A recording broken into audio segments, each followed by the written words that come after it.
সকলকে স্বাগতম জানাচ্ছি কুকিং ব্লগের আরেকটি রেসিপিতে। ছুরি শুটকি মাছ দিয়ে কচুরলতি রান্নার রেসিপিটি সম্পূর্ণ দেখার অনুরোধ রইল। তো চলুন রান্নাটা শুরু করা যাক।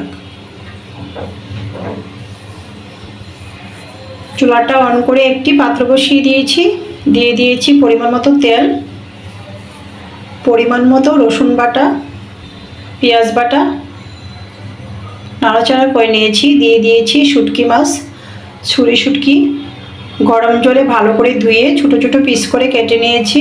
রসুন পেঁয়াজের সাথে নাড়াচাড়া করে শুটকি মাছটা ভেজে নিচ্ছি।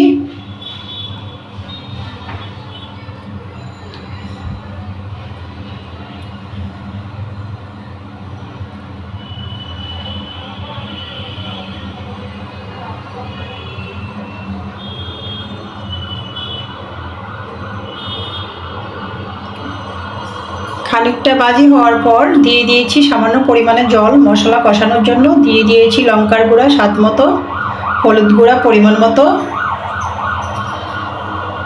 ধনিয়ার গুঁড়া স্বাদ মতো, লবণ। নাড়াচাড়া করে শুটকি মাছের সাথে মশলা কষিয়ে নিচ্ছি।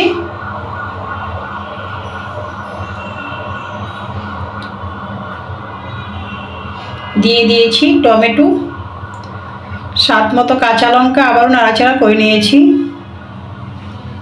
এই পর্যায়ে আমি দিয়ে দিয়েছি কচুরলতি। নাড়াচাড়া করে ঢাকনাটা দিয়ে দেব। ফিরে আসছি খানিকক্ষণ পর। এর মাঝখানে আমি ঢাকনাটা নামিয়ে একবার নাড়াচাড়া করে নিয়েছিলাম।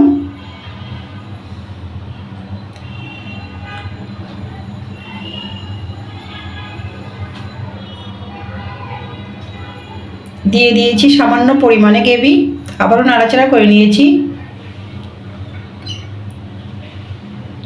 ঢাকনাটা দিয়ে দিয়েছি।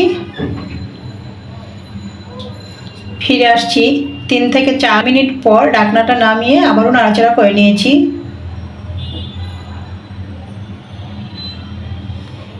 ঢাকনাটা আবারও দিয়ে দিয়েছিলাম মিনিট 2 পর। ঢাকনাটা নামিয়ে নিয়েছি। দিয়ে দিয়েছি কুচি করে রাখা ধনিয়া পাতা, আবারও নাড়াচাড়া করে নিচ্ছি। ঢাকনা দিয়ে চুলার আঁচ বন্ধ করে দিয়েছি। তো রেডি হয়ে গিয়েছে আমার শুটকি মাছ দিয়ে কচুরলতি রান্নার রেসিপিটি ভালো লাগলে আমার ফেসবুক পেজটা ফলো, ইউটিউব চ্যানেলটা সাবস্ক্রাইব করবেন, সাথেই থাকবেন। সকলকে ধন্যবাদ।